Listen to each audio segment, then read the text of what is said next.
안녕하십니까, 다시엠입니다. 야, 이 박스 크기를 보면 어지간한 케이스 박스보다 더 큽니다. 안에 내용물도 케이스보다 큽니다. 박스 표면에는 인텔 곱하기 MSI라고 써있어요. 뭐 이 두 회사가 콜라보를 했다는 것 같은데 박스가 진짜로 고급스럽습니다. 이 두께도 상당합니다.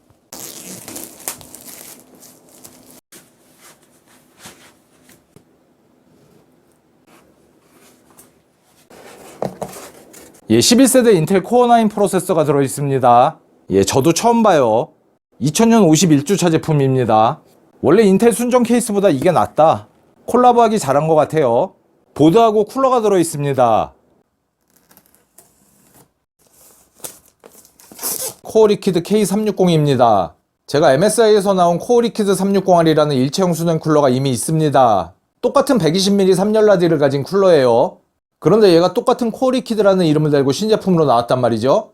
기존의 360R에 비해서 뭔가가 바뀌었다는 건데, 일단은 사진으로 봤을 때 이 CPU 블럭이 확 달라졌고요. 똑같은 코어 리퀴드라는 이름을 가지고 있지만 얘는 MPG입니다. 360R은 MAG예요. 그 360R이 나올 때부터 왜 MAG로 나왔는지 이상했는데 혹시 MPG도 나오는 게 아닐까 싶었거든요. 예, 그런데 정말로 나왔습니다. 그리고 뒷부분의 네이밍도 K자가 앞에 붙은 K360으로 바뀌었어요. 뭐 K2, K9, K-POP, K-FOOD 이렇게 K자가 앞에 붙으면 보통 한국형이라는 의미 아닙니까? 이 K360도 한국의 기후와 날씨에 적합하게 개발된 한국형 순행 솔루션이 그런 건 없어요.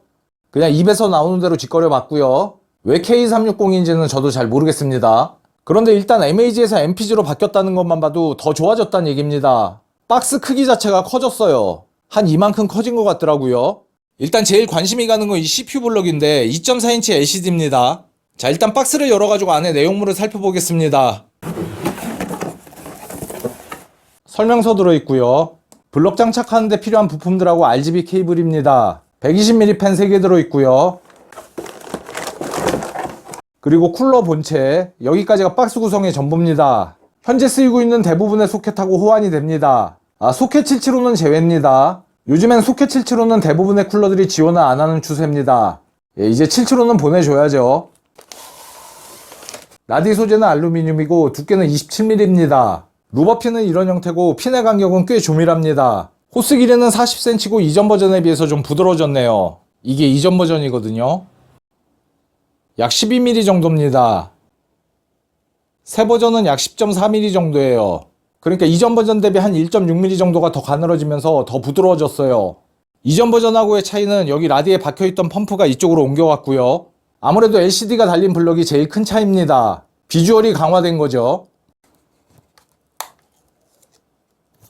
그 다음에 이 안쪽에 60mm 팬이 하나 들어가 있습니다. 이 팬의 역할은 당연히 블럭을 식히는 건 아니고요. 바람을 이쪽에 뚫려있는 에어홀들로 내보내가지고 전원부를 식혀주는 역할을 합니다. 그런데 이 펌프에 달려있는 케이블들이 굉장히 많습니다. 이거 선정리하려면 골치 아플 것 같은데요. 세보니까 총 7가닥이에요. 아마도 라디에 달리는 쿨링팬을 얘가 다 제어를 해주는 것 같습니다. MSI 글카에서 많이 봤던 형태죠. 2인 1조. 사실 쿨러 전체의 성능 중에서 이 팬의 성능이 차지하는 지분이 50% 이상이라고 봅니다. 공랭 쿨러도 마찬가지고요. 시끄럽거나 말거나 일단은 세야 됩니다. 세기는 충분히 셉니다. 대신에 조용한 편은 아니기 때문에 적절한 편속 조절이 꼭 필요합니다. 아까 쿨러 쪽 케이블은 굉장히 복잡했는데 그나마 얘는 단순합니다. 전원선 하나, RGB 하나입니다. 암수로 연결해서 쓰는 형태가 아니기 때문에 요거 두 가닥이 다예요. 전원선은 4핀 PWM이고요. RGB는 5V짜리입니다. 이제 조립을 해보겠습니다.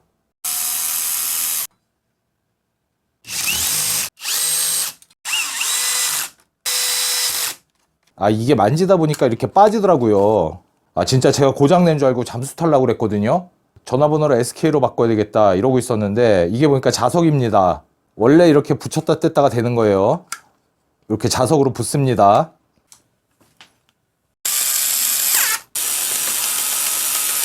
자, 완성됐습니다. 좌청용 500호.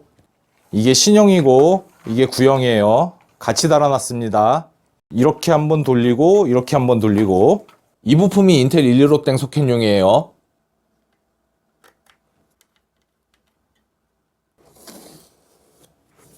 포커스 850 플래티늄입니다. 이렇게 생겼고요. 앞전에 프스프 파워는 이게 너무 이쪽으로 가 있어가지고 이게 안 맞더라고요. 이걸 달았을 때 이만큼을 가려버리는 바람에 코드를 못 꽂잖아요. 이걸로 교체를 해줘야 되겠습니다.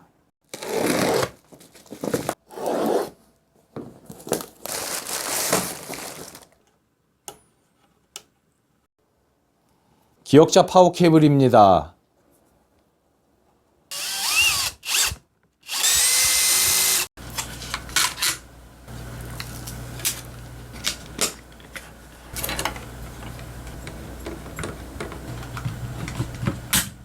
자, 부팅해 보겠습니다. LCD 화면은 기본적으로 이렇게 시스템 정보를 표시할 수도 있고요. 이렇게 원하는 사진으로 바꿀 수도 있고, 저처럼 이렇게 자기 본인 사진을 프로필로 쓰셔도 됩니다. 여기에 원래 표시되는 기본 그림이 이거거든요. 그런데 이 용 그림을 또 은근히 싫어하시는 분들이 계세요. 제가 봤을 때는 예쁜데 왜 이 그림을 싫어하실까 한번 분석을 해봤습니다. 이 용이라는 게 상상 속의 동물 아닙니까? 그렇다 보니까 범접할 수 없는 위험, 미지의 존재에 대한 막연한 공포심, 경외감 뭐 이런 게 있어야 되거든요. 근데 그게 없어요, 얘는. 그래서 그런 공포심하고 경외감을 담아서 제가 용 로고를 한번 직접 만들어 봤습니다. 이 살벌한 눈빛하고 분노의 화염, 그냥 오금이 저리죠. 이런 게 바로 용입니다.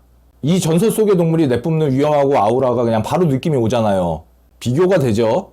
자, MSI의 원래 로고가 이건데 조금 밋밋하죠? 장난기 빼고 진짜 진지하게 MSI 로고도 한번 만들어 봤습니다.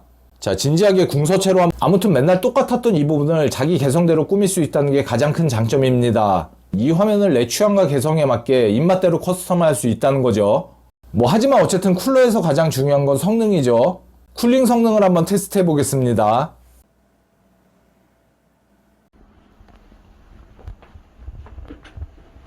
X73 정도는 들이대야 비교가 될 것 같아요.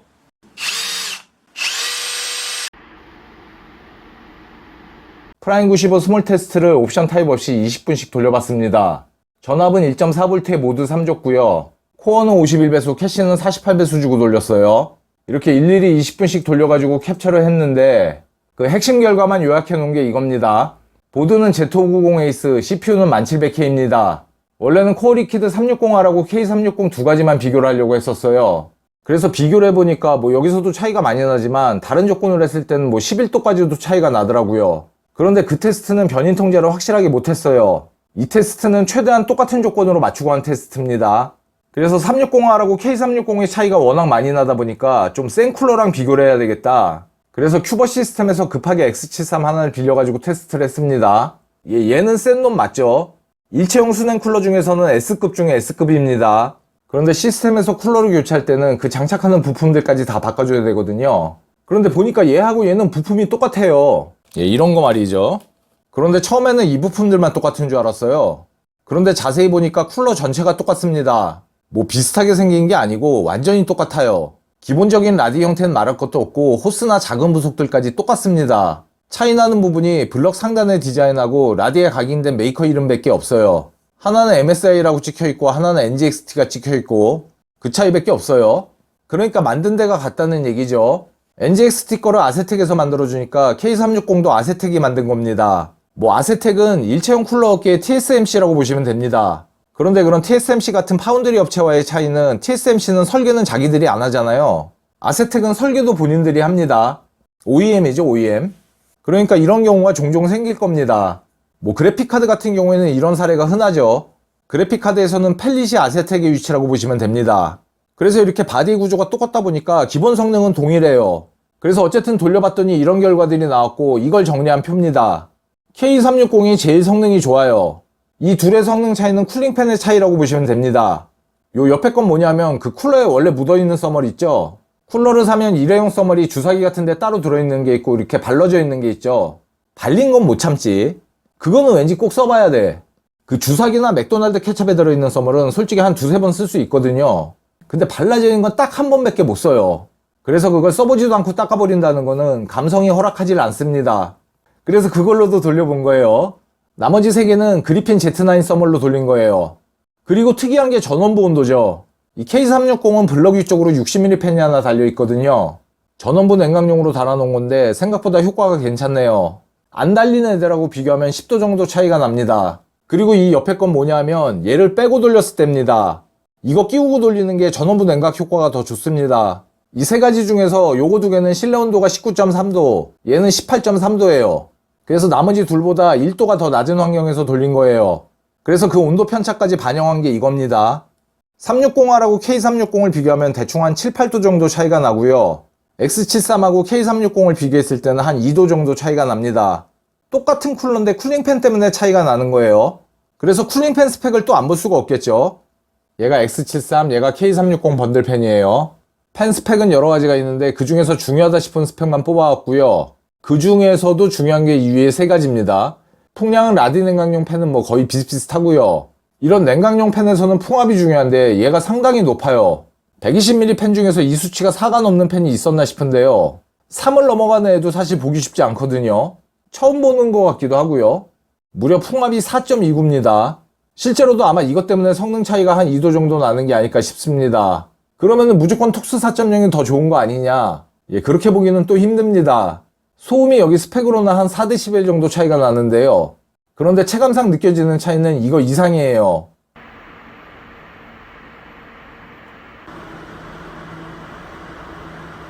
최대 팬속일 때 소리가 상당히 큰 편입니다. 그래서 이 풍량, 풍압하고 소음 간의 밸런스가 중요한데요. P120이 그 균형이 비교적 잘 맞아 있습니다. 이 NGXT 팬 중에 좋은 팬들이 꽤 있어요. 베어링 자체도 좋은 베어링을 썼고요. 그래서 성능 자체는 톡스 4.0이 더 위일지 모르겠지만 이 둘 간의 우열을 가리기는 쉽지 않아요. 사람마다 보는 시각에 따라 차이가 있을 겁니다. 무조건 성능이 우선이다, 꽝 잡는 게 매다 이런 분들한테는 이 톡스 4.0이 더 잘 어울릴 거고요. RPM은 스펙상으로는 2500이라고 나와 있는데 MSI 센터에서 모니터해보면 한 2760, 70 그 정도쯤 나옵니다. 타시 이거 아시죠? 제가 작년에 만들어낸 단위입니다. 근데 아직 이제 공식 표준 단위로는 인정을 못 받고 있기 때문에 조만간 인정받을 거예요. 소음 대비 풍량의 단위입니다. 이게 생각보다 의미가 있는 단위인데 이거를 인정받으려면 뭐 어디 관련 학술지에 논문을 투고를 해봐야 되나? 청와대에 민원을 넣어야 되나? 아무튼 곧 표준 단위로 인정받을 거예요. 이 타시는 높을수록 좋은 건데 라디 쿨링 팬에 있어서의 타시는 높을수록 조용하다고 보시면 되겠습니다. 이게 이제 바로 그 타시를 계산하는 그런 아무 상관 없고요. 그냥 풍량 나누기 소음하면 이게 나옵니다. 이거 너무 단순해가지고 인정을 못 받는 것 같아요. 이런 식으로 만들었어야 뭔가 좀 이게 있어 보이는 건데 이거 좋다 이거. 그래가지고 여기다가 타시는 이래놓고 요 밑에 조그맣게 풍량 나누기 소음 이렇게 써놓은. 아무튼 그래서 이 두 가지 쿨러는 완전히 똑같기 때문에 이 쿨링팬을 바꿔 달면 이 반대의 결과가 나옵니다. 그러니까 이 두 쿨러는 쿨링팬을 빼고 생각하면 완전히 똑같은 성능이에요. 다만 그 CPU 블럭의 디자인에서 큰 차이가 나는 것 뿐입니다. 그거마저도 거의 비슷한 모델이 Z73이죠. Z73하고 X73은 완전히 똑같은 모델이거든요. 얘한테 RGB 팬을 달고 순행 블럭에 LCD 액정을 달아놓은 게 Z73이에요. 그러니까 Z73하고 K360은 거의 똑같은 모델이라고 보셔도 됩니다. 차이는 액정이 얘가 더 크고요. 그 다음에 전원부 쿨링팬이 달려있는 거죠. 그러니까 Z73보다 더 이점이 많기 때문에 가격도 더 위로 갈 것 같은데 뭐 정확한 건 출시를 해봐야 알겠습니다. 지금까지 코어 리퀴드 K360 쿨러를 살펴봤습니다. 일체형 순행 쿨러로서는 성능하고 비주얼 면에서 정점을 찍은 것 같습니다. 그 두 가지 외에 호스의 유연성도 상당히 마음에 들고요. 펌프에 달린 케이블 7가닥도 선정리할 때 좀 애를 먹을 거라고 생각을 했었는데 그런데 지금 방식이 제일 나은 것 같아요. 막상 써보니까 오히려 이게 최선인 것 같습니다. 단점으로는 최대 팬속일 때 소음이 상당히 큰 편이에요. 그런데 뭐 이건 어쩔 수가 없죠. 두 마리 토끼를 다 잡을 수는 없습니다. 성능과 소음 둘 사이의 적절한 지점에서 타협점을 찾아야 되는데 이 쿨러는 성능 쪽에 좀 더 치우쳐 있고요. 제 개인적으로는 그 선택이 맞다고 봅니다. 일단은 성능 위주로 만들어 놓고 유저가 사용 목적하고 취향에 따라서 알맞게 조절하는 게 맞는 거죠. 그 다음은 CPU 블록의 크기가 작지 않기 때문에 간섭에 대한 우려가 있습니다. K360을 쓰실 분들은 간섭에 대한 대비를 꼼꼼히 하셔야 될 것 같습니다. 맥스파인더 연장 케이블 세트 필요하신 분께 나눔합니다. 조명 때문에 색깔이 어떻게 보이실지 모르겠는데 카본 블랙입니다. 구성은 메인보드 24핀 하나, 그래픽카드 6+2핀 2개, CPU 보조 전원 8핀 하나, 4+4핀 하나입니다. 총 5개고요. 이 케이블 홀더는 제가 있는 거를 싹 다 긁어 모았는데 아마 부족할 겁니다. 추가로 더 필요하신 분은 따로 구입하시면 되는데 얼마 안 해요. 개당 700~800원 정도 하는 걸로 알고 있는데 뭐 하여튼 케이블 값보단 많이 쌉니다. 신청하실 분은 연장선이란 단어가 포함된 댓글 아무거나 달아주시면 됩니다. 신청 마감은 다음 주 목요일 오후 2시까지고요. 추첨도 그때 하도록 하겠습니다. 오늘 영상은 여기까지입니다. 긴 시간 동안 시청해주셔서 감사합니다. 안녕히 계십시오.